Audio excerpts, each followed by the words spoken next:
too. So, Yeah. I trust the hands I'm in. So Yeah. I think I'm just going with what he says. So the first round you collected 20, how many? 26. 26, and none of those embryos worked? No. Are you doing the embryo scope where you get to see them mature every stage of the way? Yes, they're doing that where they show it and day by day. Yeah, they take a million pictures so you can see that they're, forming and dividing and doing all that perfectly. Yes. Whoa. And again, to go back to, we were talking a little bit before with Kevin, but to go back and talk for a moment about, I know that you're a woman of faith, and I think that miracles surpass medicine. I do.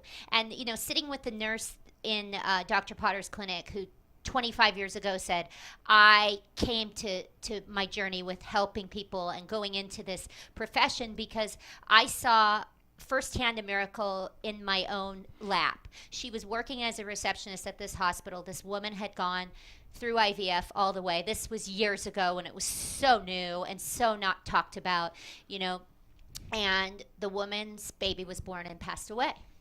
Simultaneously, there was a teenager in the hospital, because at that point the clinic and the hospital were in the same facility, who did not want to keep her baby. And she watched this woman walk her baby over, and that woman that thought she had gone through the biggest tragedy of her life left that hospital with a baby. Oh my God. So this is where the right soul and the right baby ends up with you when it's supposed to.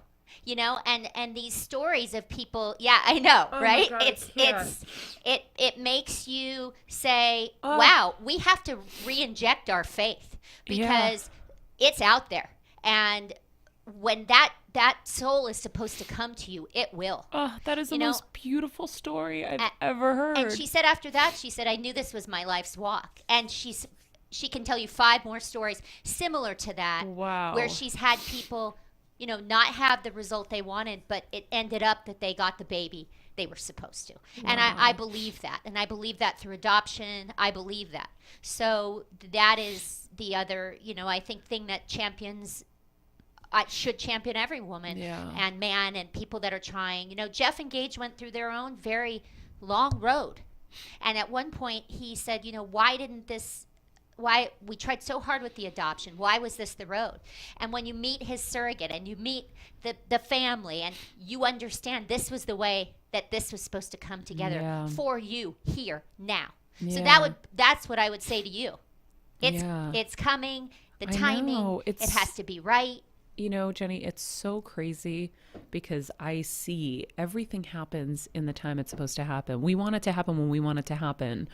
But God has his plan, He does. And so even with us. And he laughs at ours. Totally. I mean, I don't know if I said this on the radio the other day, but we were supposed to renovate the upstairs portion of our house, right? We did the downstairs a year and a half ago or something.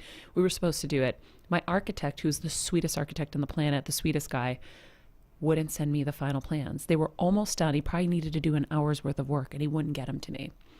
And I kept pushing him. I'm like, listen, we want to implant to have a baby. Like, I need to be done before Thanksgiving. I want to start construction in June. He wouldn't send them to me. So I texted him and I said, hey, something's got to be really wrong.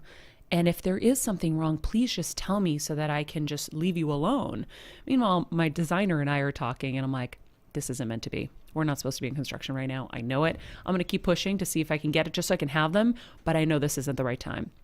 So my mom was just diagnosed with a brain tumor 2 weeks ago.